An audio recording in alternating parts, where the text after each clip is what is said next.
இன்றைக்கு மொழிப்போர் தியாகிகள் நினைவு நாள். பொருள் படைத்தோர்கள் உன்னை புறக்கணித்த பொழுதும் உனக்காக இழப்பதற்கு என்னிடத்தில் ஒரு உயிர் இருக்கிறதென்று அன்னை தமிழுக்காக அக்னி பர்வதங்களை அணைத்து கொண்டு ஆபை துறந்த வீரர்களுக்கு புகழஞ்சலி செலுத்தத்தான் என்னை தலைவர் அவர்கள் பணித்திருக்கிறார்கள். மொழி என்பது என்னுடைய முகம். என்னுடைய முகத்தில் அடுத்தவனுடைய முகவரியை எழுத அனுமதிக்க முடியாது.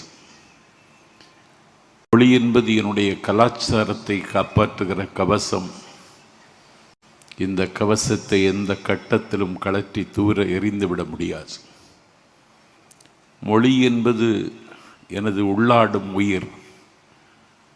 இந்த உயிரை நான் எப்போதும் எந்த காலகட்டத்திலும் நான் இழக்க முடியாது.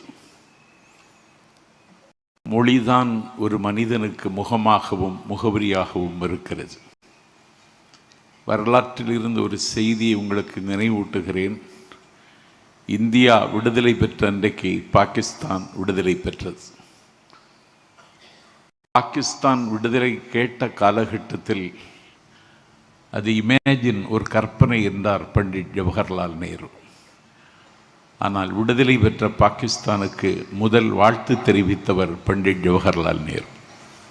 விடுதலை பெற்ற பாகிஸ்தானின் முதல் அதிபராக முடிசூட்டி கொண்டார் முகமது அலி ஜின்னா. விடுதலை பெற்ற பாகிஸ்தானின் அதிபர் முகமது அலி ஜின்னா கிழக்கு பாகிஸ்தான் தலைநகர் டாக்காவிற்கு வருகை தந்தார். 40 லட்சம் மக்கள் அவரை திரண்டு வரவேற்றார்கள். கண்ணுக்கு எட்டிய தூரம் வரை கடலும் திடலும் தோற்கிற கூட்டத்தில் உரையாற்றுவதற்கு ஜின்னா ஒலிபெருக்கிக்கு முன்னாலே வந்து நின்று பேச ஆரம்பித்தார். அவர் பேச ஆரம்பித்த உடனே எதிரில் இருந்து ஒரு இளைஞன் திமிரு எழுந்து, ஷட் அப் யுவர் மவுத், வாயை மூடு என்று வானம் அதிர கத்தினான். எங்களுக்கு ஒரு புதிய நாடு பெற்று தந்த நாயகனை நீ வாயை மூடி என்கிறாயா என்று அவன் வாயை அமுக்கி அவன் தோளை அழுத்தி அவனை உட்கார வைத்தார்கள். மீண்டும் ஜின்னா பேச ஆரம்பித்தார். அப்பொழுதும் அந்த வாலிபன் திமிரு எழுந்து அரங்கம் அதிர கத்தி, வாயாடுவதாக இருந்தால் எங்கள் வங்க மொழியில் வாயாடு, உருது மொழியில் பேசுவதை நான் ஒத்துக்கொள்ள முடியாது என்று அலறினான். அவனை குண்டுக்கட்டாக தூக்கி வெளியில் வீசி எறிந்தார்கள். அன்றைக்கு வெளியே தூக்கி வீசி எறியப்பட்டவன்தான் வங்காளதேசம் என்கிற நாட்டுக்கு முதல் அதிபராக முடிசூட்டப்பட்ட முஜிபுர் ரஹ்மான். ஆகவே சாதி மனிதனை ஒன்றிணைக்காது, சமயம் மனிதனை ஒன்றிணைக்காது, மொழிதான் மனிதனை ஒன்றிணைக்கும். முகமது அலி ஜின்னாவும் முஸ்லீம், முஜிபுர் ரஹ்மானும் முஸ்லீம். ஆனால் மொழிதான் மனிதனை ஒன்றிணைக்கும் என்பதற்கு வரலாற்றில் இது ஒரு சாட்சி. அந்த மொழிக்காகத்தான் எங்கள் வீரர்கள் தத்தம் உயிரை அன்றைக்கு தாரை வார்த்து தந்தார்கள். துறையூரிலிருந்து அஞ்சானஞ்சன் பட்டுக்கோட்டை அழகிரிசாமியின் தலைமையில் சென்னை வரைக்கும் அன்றைக்கு நடந்து வந்தார்கள்.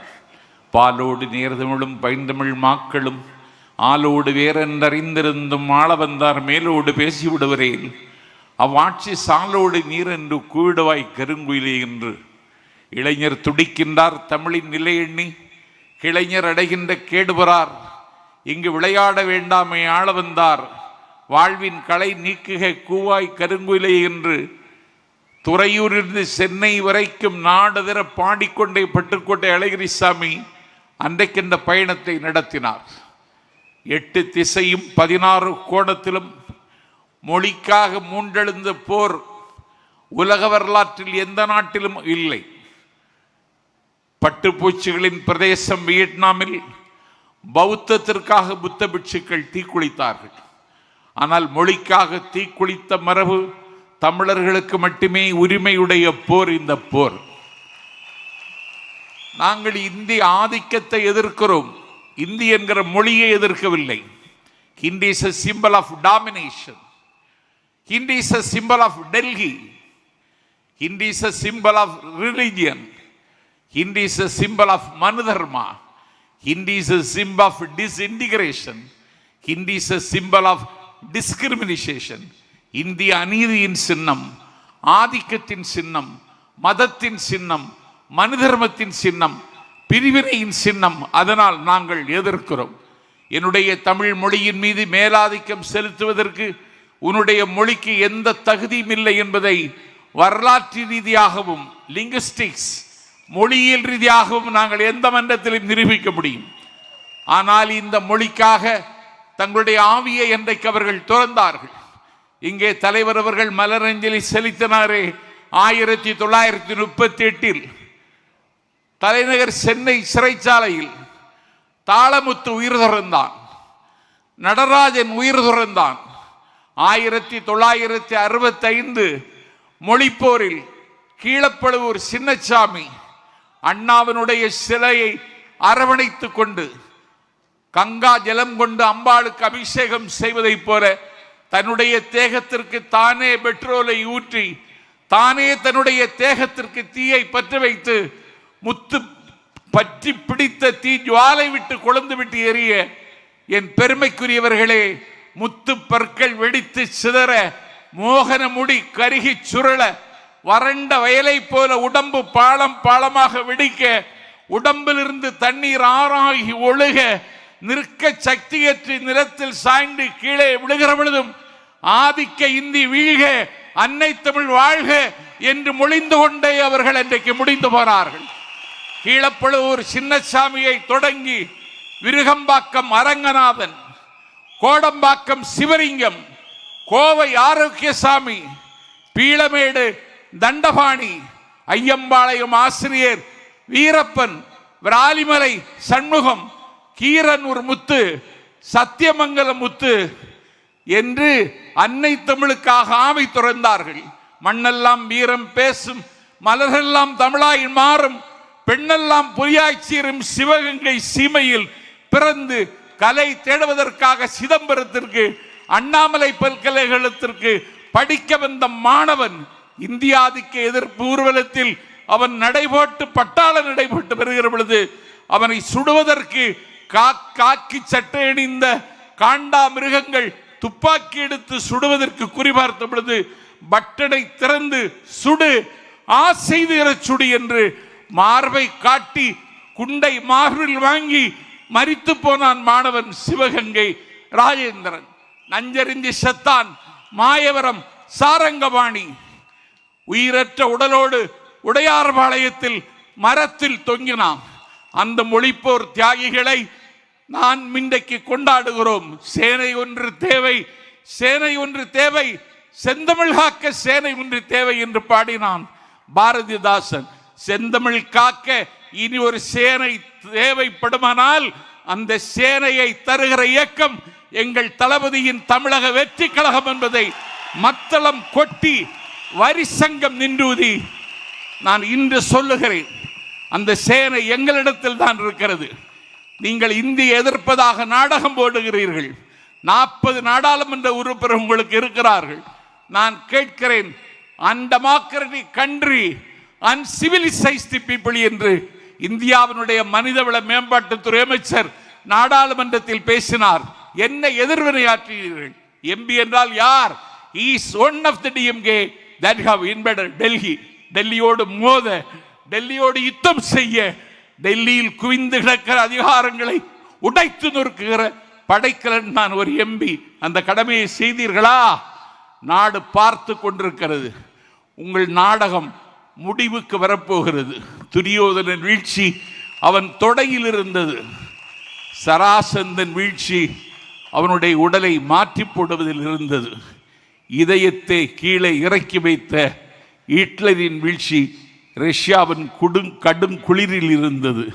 அதிசயம் 1000 செய்த ஜப்பானின் அன்றைய வீழ்ச்சி அணுக்குண்டில் இருந்தது. ஒரு வல்லாதிக்கத்தின் வீழ்ச்சி அண்ணாவின் சென்னாவில் இருந்தது. உய்ய வந்த தமிழினத்தை உய்யாது தடுத்து குடும்ப புற்றில் குடியிருக்கும் பூனாகங்களின் வீழ்ச்சி எங்கள் தளபதியின் கையில் இருக்கிறது என்பதை வருகிற காலத்தில் எழுதுவதற்கு நாம் மொழிப்போர் தியாகிகள் நிறைவு நாளில் சூளுரைப்போம். வருகிற காலம் நம் காலம், வருகிற காலம் தமிழக வெற்றி கழகத்தின் காலம். எத்தனை தடைகள் போட்டாலும் தடைகளை தகர்த்து தடந்தோள் தட்டி முன்னேறுவோம். நதி நடக்க மறுத்தாலும் வெள்ளம் நிற்காது. தேதிகள் கிளிவிட உடன்படாவிட்டாலும் நாளை நடக்கும். நாளை நீங்கள் முதல்வர் ஆவதை எந்த சக்தியும் தடுக்க முடியாது என்று சொல்லி மொழிப்போர் தியாகிகள் அடக்கமாகி இருக்கிற திசை நோக்கி தண்டனிட்டு வணங்கி இந்த வாய்ப்பை தந்த தலைவருக்கு நாளெல்லாம் உங்களுக்கு கடன் பெற்றிருக்கிறேன். நீங்கள் பேசாமல் இருக்கிறீர்கள், ஆனால் உங்களை பற்றித்தான் எல்லோரும் பேசுகிறார்கள். இப்படி ஒரு வரலாறு எனக்கு தெரிந்து உலக வரலாற்றில் எங்கேயும் இல்லை. அவர் பேசுவதே இல்லை, ஆனால் அவரை பற்றித்தான் எல்லோரும் பேசுகிறார்கள். கானப்பறவையின் கலகலை என்று சொல்லக்கூடிய ஓசையும், தயிர் கடையிற் பொழுது வருகிற மத்து ஓசையும், மதகை உடைத்து கொண்டு வருகிற தண்ணீரின் ஓசையும், உழவன் பாடுகிற அந்த ஓசையும், ஆலயமணியின் ஓசையும், எல்லா ஓசையும் விட இப்பொழுது நல்ல ஓசை விசில் ஓசை. இந்த ஓசையை எல்லா திசைக்கும் ஆசை ஆசையாய் கொண்டு சேர்ப்போம் என்று சொல்லி வாய்ப்பை தந்த தலைவருக்கு நன்றி சொல்லி விருப்பமில்லாமல் விடைபெறுகிறேன். நன்றி, வணக்கம்.